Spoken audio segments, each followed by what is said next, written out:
मी देवेंद्र सरिता गंगाधरराव फडणवीस ईश्वर साक्ष शपथ घेतो की कायद्याद्वारे स्थापित झाले आहे अशा भारताच्या संविधानाबद्दल मी खरी श्रद्धा व निष्ठा बाळगेन।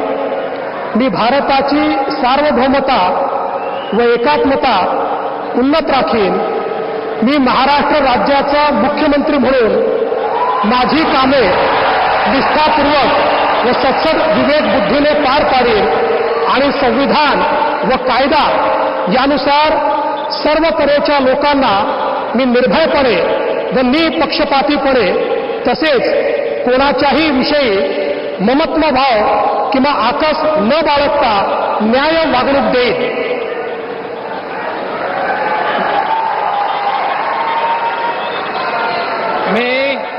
मी देवेंद्र सरिता गंगाधरराव फडणवीस ईश्वर साक्ष शपथ घेतो की महाराष्ट्र राज्याचा मुख्यमंत्री म्हणून माझ्या विचारार्थ आणली जाईल किंवा मला ज्ञात होईल अशी कोणतीही बाब असा मुख्यमंत्री म्हणून माझी कामे यथायोग्य पार पाडण्यासाठी आवश्यक असेल ते खेरीज करून एरवी मी कोणत्याही व्यक्तीला किंवा व्यक्तींना प्रत्यक्षपणे व अप्रत्यक्षपणे कळवणार नाही किंवा त्यांच्याकडे उघड करणार नाही।